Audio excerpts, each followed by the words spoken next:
রূপপুর যেন এখন এক টুকরো রাশিয়া, বন্ধু হয়েছে কমন ভাষা। বাঙালি ও রাশিয়ানরা এখন একে অপরকে বন্ধু বলেই সম্বোধন করছে। রূপপুরকে অনেকে এখন বলছে রুশপুর। একটি মাত্র মেগা প্রজেক্ট রূপপুর পারমাণবিক বিদ্যুৎ কেন্দ্র কিভাবে একটি সাধারণ গ্রামকে আক্ষরিক অর্থেই মিনি রাশিয়াতে পরিণত করেছে, চলুন জেনে নেওয়া যাক।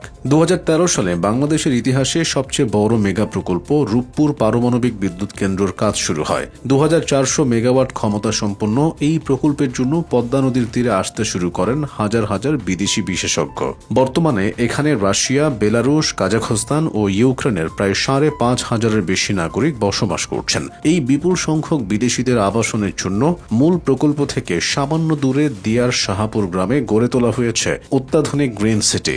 যেখানে একসময় শুধু ধান শুকানোর চাতাল আর জঙ্গল ছিল, সেখানে আজ মাথা উঁচু করে দাঁড়িয়ে আছে 20 তলা বিশিষ্ট অন্তত 20টি বিশাল আবাসিক ভবন। 10 বছর আগেও সন্ধ্যা হলেই যেখানে কালো গভীর রাতের নীরবতা নেমে আসতো, সেই এলাকা এখন দিনে রাতে সমানতালে কর্মচঞ্চলতায় মুখরিত।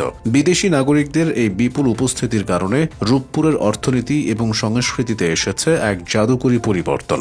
স্থানীয়রা যোগাযোগ, ভ্রমণ, বাণিজ্য বা সুসম্পর্ক বজায় রাখার জন্য রাশিয়ান ভাষা শিখেছে। রাশিয়ান সংস্কৃতির একটি নতুন ক্ষেত্র আবির্ভূত হয়েছে পুরো এলাকায়। রাশিয়ানদের আকৃষ্ট করতে বাজারের দোকানের সাইনবোর্ড ইংরেজির পাশাপাশি রাশিয়ান ভাষায় লেখা হয়েছে। স্থানীয় রিকশা চালকরাও চলনসই কিছু কিছু রুশ ভাষা শিখেছেন, যেন বাংলার বুকে জন্ম নিয়েছে এক খণ্ড রাশিয়া। রাশিয়ানদের খাদ্যাভ্যাসের কারণে এখানকার মুদি দোকানগুলোতে দুধ এবং কলার চাহিদা সবচেয়ে বেশি। একসময় যে দোকানে দিনে 4 হালি কলা বিক্রি করতে হিমশিম খেতেন, তিনি এখন দিনে 40 থেকে 50 হালি কলা বিক্রি করছেন। স্থানীয় ব্যবসায়ীরা রাশিয়ানদের রুচি অনুযায়ী তাদের দোকান সাজিয়েছেন।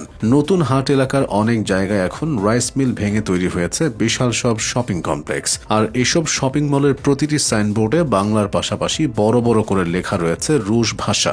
রূপপুর ছাড়াও পার্শ্ববর্তী পাকশি, শাহাপুর ও ঈশ্বরদীতেও এসেছে পরিবর্তনের ছোঁয়া। রাশিয়ান ভাষা শেখার পাশাপাশি মোবাইল ফোনের ভাষা কনভার্টার অ্যাপসের মাধ্যমেও চলছে কথাবার্তা ও ভাব বিনিময়। শুধু দোকানপাট নয়, এই একটি প্রজেক্ট পুরো পাবনা এবং ঈশ্বরদীর চেহারা বদলে দিয়েছে। নতুনহাট এলাকায় ধুলোবালু, জরাজীর্ণ ঘরবাড়ি ও ছোট ছোট দোকানপাট এখন আর নেই।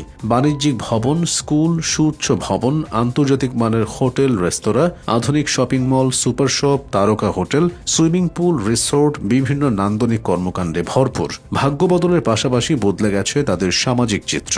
হোটেল, রিসোর্ট, বাণিজ্যিক প্রতিষ্ঠান সহ বিভিন্ন প্রতিষ্ঠানে হাজার হাজার মানুষের কর্মসংস্থান হয়েছে। রাশিয়ান নাগরিকদের উন্নত সেবার কথা মাথায় রেখে ঈশ্বরদী ও পাবনায় গড়ে উঠেছে রত্নদ্বীপের মতো একাধিক আন্তর্জাতিক মানের রিসোর্ট এবং অন্তত 15টি প্রাইভেট হাসপাতাল।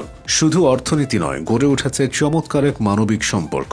ভাষা ও সংস্কৃতির পার্থক্য থাকলেও তারা একে অপরের সাথে মিশে গেছেন দারুণভাবে। স্থানীয়রা জানান রাশিয়ানরা অত্যন্ত বন্ধুবৎসল। এছাড়া ঈদুল ফিতরের সময় রাশিয়ান নাগরিকদের স্থানীয় বাজারে এসে সাধারণ মানুষদের গোলাপ ফুল দিয়ে শুভেচ্ছা জানানোর দৃশ্যটি দুদেশের মানুষের চমৎকার সম্প্রীতিরই প্রমাণ দেয়। সব অপেক্ষার অবসান ঘটিয়ে 2026 সাল রূপপুর প্রকল্পের জন্য এক ঐতিহাসিক বছর হিসেবে চিহ্নিত হয়েছে। প্রথম ইউনিটের রিঅ্যাক্টর ভেসেলে নিউক্লিয়ার ফুয়েল বা পারমাণবিক জ্বালানি লোডিং শুরু হওয়ার মাধ্যমে বাংলাদেশ আনুষ্ঠানিকভাবে বাণিজ্যিক পারমাণবিক বিদ্যুৎ উৎপাদনের চূড়ান্ত ধাপে প্রবেশ করেছে। একসময়ের অবহেলিত নিভৃত পল্লী রূপপুর আজ শুধু বিদ্যুৎ উৎপাদনের কেন্দ্র নয়, বরং এটি একটি আধুনিক, আলো ঝলমলে এবং বহু সাংস্কৃতিক মিনি শহরে পরিণত হয়েছে। ব্রিটিশ আমলে 1915 সালে হার্ডিঞ্জ ব্রিজ নির্মাণের পর রূপপুর পারমাণবিক প্রকল্প এই এলাকার ইতিহাসে সবচেয়ে বড় বিপ্লব।